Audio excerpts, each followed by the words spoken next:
এখন তো রোজ দিন সেভাবে ব্লগিং করা হচ্ছে না, কেননা শরীরটাও সেভাবে ভালো যায় না, তো এই জন্য রোজ দিন ব্লগিং করা হচ্ছে না। আমি ভাবছি যে তোমাদের জন্য একটা ব্লগ নিয়ে আসবো, যেটা শর্টস টাইপের হবে, কিন্তু ক্লিয়ারলি ওখানে আমি অনেক কিছু বলবো, যেটাতে কিনা তোমাদের যারা নতুন নতুন প্রেগনেন্ট আছো বা তোমাদের যারা প্ল্যানিং করছো তাদের অনেক কিছু বুঝতে সুবিধা হবে। তো সেসব নিয়ে ভাবছি একটা ভিডিও বানাবো। প্লাস আমার কিছু কিছু শপিং করা হয়েছে, যেগুলো খুব দরকারি জিনিস, সেই জিনিসগুলো নিয়ে তোমাদের সাথে একটু আলোচনা করব। তো এই জন্যই এই 2-3 দিন থেকে একটু ভিডিওটা দেওয়া হচ্ছে না। তো আমি কাল পরশুর মধ্যে একটা ওরকম ভিডিও বানিয়ে তোমাদের সাথে শেয়ার করব। নমস্কার বন্ধুরা, সকলে কেমন আছেন? আশা করি সকলেই খুব ভালো আছেন। তো আজকে বহুদিন পর আমি একটা ব্লগ ছাড়ছি, আর এই ভিডিওগুলো আমার আগে থেকেই করা ছিল যখন আমি প্রেগনেন্ট ছিলাম। তো সেই সবের দিনগুলো আমি সুন্দর মতো ক্যাপচার করে রেখেছিলাম। তারপরে আমার শরীরটা খারাপ হয়ে যাওয়াতে আমি ব্লগটা একটু বন্ধই রেখেছিলাম। এখন এখানে আমি ছাদে একটু ভিউটা দেখিয়ে দিচ্ছি। দিনগুলো যে এত ভালো করে কাটছে সেটা আর বলার না। তবুও সব কিছুর মাঝে আমি আমার গোলুকে সব দিন মিস করছি।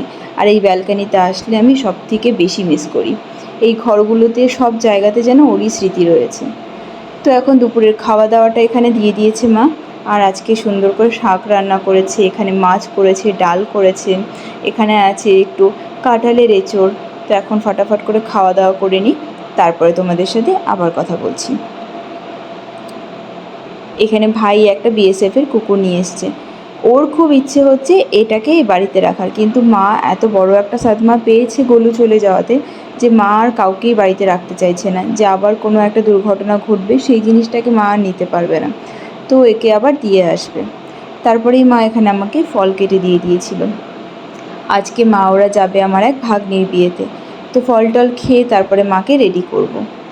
আর রোজ দিনই মা আমাকে ফল কেটে দেয় একটু আধটু করে। আমার প্রেগনেন্সির টাইমে আমি প্রতিদিনই প্রচুর পরিমাণে ফল খেয়েছি, এখনও খাচ্ছি। ফলটা যেমন প্রতিটা শরীরের জন্য খুবই বেশি দরকারি, তখন তাড়াতাড়ি করে ফলটা খেয়ে নিই। ভাবছিলামই যে মাকে রেডি করব, তার মধ্যেই বড় বৌদি, ছোটো বৌদি, ভাস্তা ভাস্তি অনেকেই চলে এসেছে। তো এখন ওদের সাথে একটু আড্ডা মারি, ওরাও একটু পরে বিয়েবাড়ি যাবে। তো তারপরে হচ্ছে মাকে রেডি করব। অবশ্য এখন বেশি বাজেও নি, তো ভালোই হলো, ওদের সাথেও একটু দেখা হয়ে গেল। তো এই দুই বৌদি হচ্ছে আমার পিসির ছেলে বউ। তো ওদের সাথেই এখন আড্ডা মারছি। আরও সত্যি কথা বলতে ওরা আমার অনেকটা কাছের, আমার ভাস্তিরা তো আমার অনেকই কাছের। প্রতিদিন বিকেলবেলার মতো আজকেও চলে এসেছেন এই দুই মহারাজ মায়ের কাছে বিস্কুট খাওয়ার জন্য। ওদের একটা অভ্যেসে দাঁড়িয়ে গেছে, ওরা খুব ভালো মতো জানে যে বিকেল হলেই মা ওদের দুজনকে বিস্কুট দেবে। এই জন্য ওরা প্রতিদিন বিকেলবেলায় এসে ডাকাডাকি শুরু করে। বাবা যখনই দোকান থেকে আসবে তখনই ওরা গাড়ির পেছন পেছন এখানে চলে আসে। আর মাও ভালোবাসে ওদেরকে খাওয়াতে। যবে থেকে গোলু চলে গেছে ওর বন্ধুটা একা পড়ে গেছে, তার জন্য মা ওদের ওপর ভালোবাসাটা যেন আরও বাড়িয়ে দিয়েছে। তো এখন যাই হোক, ওদের খাওয়া দাওয়া হয়ে গেলে তারপরে আমি গিয়ে মাকে রেডি করব। আর এই যে আমাদের চুন্নু মহারাজ, এটা হচ্ছে সব থেকে কিউট, খুবই কিউট। আমাদের গোলু থাকলে হয়তো খুব বেশি খুশি হতো চুন্নুকে দেখে, ওর সাথে খেলতে পারতো। আর চুন্নুকে দেখে সত্যিই মনটা ভালো হয়ে যায়, ও তো মাকে খুব বেশি ভালোবাসে। অনেকেই চুন্নুকে চেনো না। তো চুন্নু হচ্ছে রিন্টু মামার কুকুর। রিন্টু মামা ওকে শিলিগুড়ি থেকে এনেছিল। আসলে আগে আমরা যেই ফ্ল্যাটে ভাড়া থাকতাম না, রিন্টু মামা আমরা যে ফ্ল্যাটে থাকতাম সেই ফ্ল্যাটের নিচেই চুন্নু ঘোরাঘুরি করতাম। তো রিন্টু মামা অনেক ছোটো থাকতেই ওকে নিয়ে এসছে, কেননা ওর মাকে খুঁজে পাওয়া যাচ্ছিল না। তো সেই কারণে ভাবছিল এত কিউট কুকুরটা কোথায় না কোথায় চলে যাবে, কার কার হাতে পড়বে, সেই জন্য মামা ওকে নিয়ে আসছে। আর আজকে থেকে ও এখানেই থাকবে। আর তো প্যান্ট নিচ্ছি না আমি। তুই আর ভিডিও করিস না। আরে ওরকম করে হয় না, ওরকম কাটবে না গো।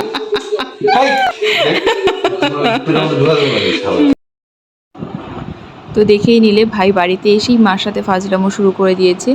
যেহেতু মা আপার লিপস এইসব কিছুই করে না, আর মা এসব পছন্দও করে না। তবে তারপর থেকে যবে থেকে আমি হচ্ছে মাকে এগুলো করানো স্টার্ট করেছি, ফেসিয়াল বগেরা, তবে থেকে মা এগুলো করতে ইউজড হয়ে গেছে। তারপরেও ভাই এসেছে যে রেজার নিয়ে যে আসো তোমাকে আমি সব কিছু ঠিকঠাক করে দিচ্ছি, আর মা ওটাতে নিয়েই ভয়ে ভয়ে মরছিল, যদিও বা ওই রেজারে ধারও ছিল না, কিছু হতোও না। যাই হোক, ফাইনালি মানুষটার সময় হয়েছে একটু সাজতে বসার। আগাগোড়া কোনোদিনও সে সাজতে পছন্দ করে না, এত সুন্দর কি না, ছোটোবেলা থেকেই তো সে সুন্দর, তাই তার আর সাজার কোনো দরকার পড়ে না।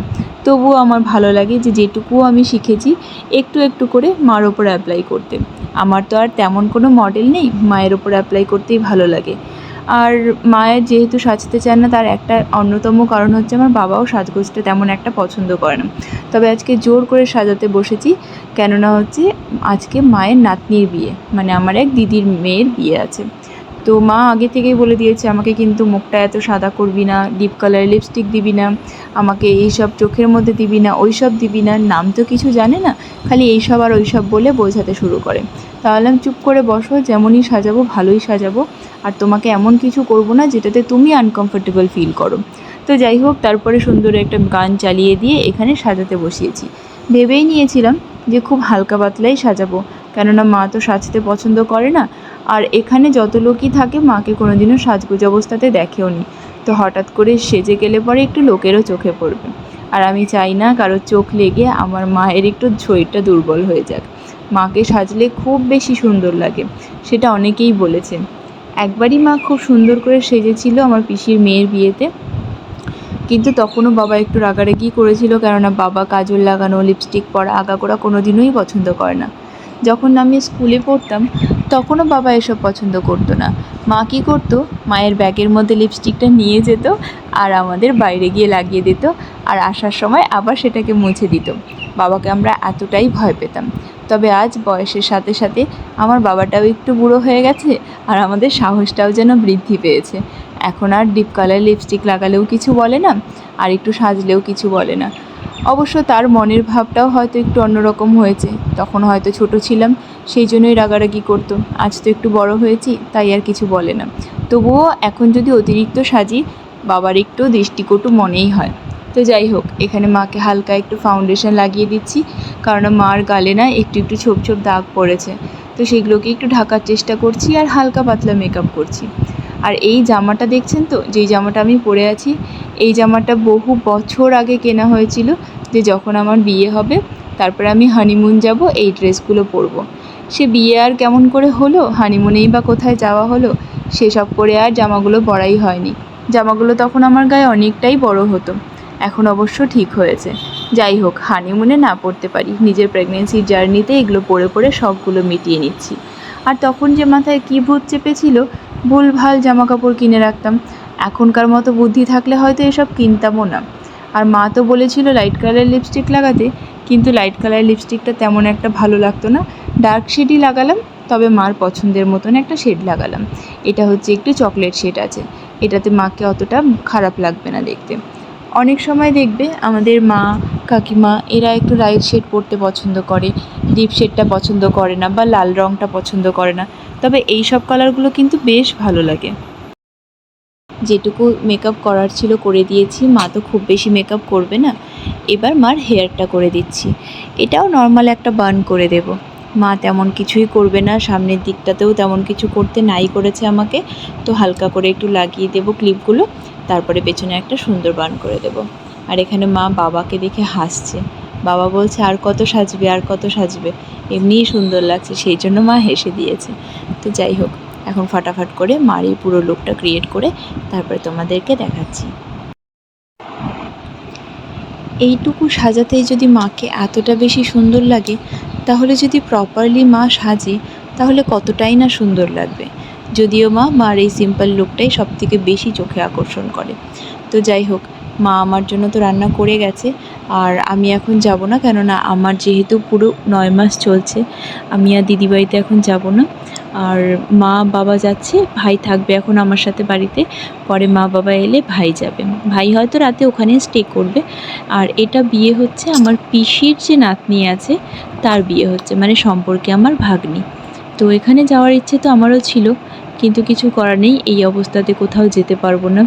আর এখন আমার কোনো ড্রেসও ফিট হয় না, না কোনো ব্লাউজ ফিট হচ্ছে, না কোনো অন্য ড্রেসগুলো ফিট হচ্ছে, তো বাড়িতেই থাকি আমি।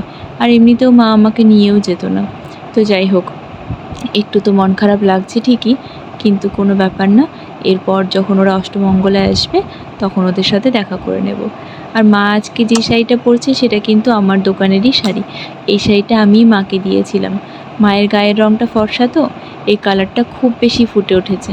আর আশা করি আজকে মাকে যেটুকু সাজাচ্ছি সবার ভালো লাগবে, কারোর তেমন এটা চোখের দৃষ্টিকটু হিসেবে লাগবে না। তো মার তো বেশ ভালোই লাগছে, বলছে যে সিম্পল আছে। পুরো লুকটা দেওয়ার পরে তারপরে দেখি কেমন কি লাগে। আর মা যেহেতু গয়না তেমন পরে না, তার জন্য মাকে ভাবছি আজকে আমার সীতাহারটা পরিয়ে দেব, দেখবো যে কেমন লাগে। মা এসব পরতে একদমই পছন্দ করে না, তবুও মাকে আজকে এটা জোর করেই আমি পরাতে চাইছি। আমার ওই যে রেড বক্সটা আমার পেছনে দেখতেই পাচ্ছেন, আমার বক্সটা নিয়ে এসেছি, যে যেটা ভালো লাগে সেটাই পরিয়ে দেব। যদি ছোট হারটা ভালো লাগে সেটা পরাবো, আর না হলে পরে সীতাহারটা পরিয়ে দেব। ছোট থেকে তো সবারই ইচ্ছে থাকে, সব মেয়েরই ইচ্ছা থাকে একটু আধটু গয়না থাকবে, তবে সময়ের সাথে সাথে মা সেগুলো করে উঠতে পারেনি। আর আজকে যখন সেগুলো করার সময় এসেছে তখন সে বলে আমার আর এগুলোর বয়স নেই। মানুষের জীবনটাই হয়তো এরকম, যখন শখ পূর্ণ করার দিন থাকে তখন আমাদের কাছে টাকাগুলো থাকে না, আর যখন টাকা থাকে তখন হয়তো আমাদের বয়সটা চলে যায়। এভাবেই হয়তো আমাদের মিডল ক্লাস ফ্যামিলির জীবনটা কাটে। তো যাই হোক, যেটুকু চেষ্টা করি মাকে খুশি রাখার। আর এখন মাকে আমার গয়নাগুলোই পরিয়ে দেব। মার যদিও বা চেন টেন অনেক কিছুই আছে, তবু ওসব পরবে না। তো এখন শুধু মাকে জুয়েলারি পরালে আর সিঁদুরটা পরিয়ে দিলে পুরোপুরি হয়ে যাবে রেডি। তো রেডি হওয়ার পর দেখাচ্ছি ফুল লুকটা। মাকে করে দিয়েছি রেডি। ইনি তো মেকআপ করেন না, তাও হালকা পাতলা একটু মেকআপ করে দিয়েছি। আর এই হচ্ছে ওনার ফুল লুক। তো দুজনেই হয়ে গেছে এখানে রেডি। আর এই মোমেন্টটাকে আমি খুব সুন্দর করে ক্যাপচার করে রেখে দিলাম, কেননা দিন যাবে মা বাবার বয়স বাড়বে, তো এই সুন্দর মুহূর্তটাকে আমি এভাবেই রেখে দিলাম। তো এখনকার মতো টাটা বাই, সবাই ভালো থাকবেন, সুস্থ থাকবেন, দেখা হচ্ছে নেক্সট ব্লগে।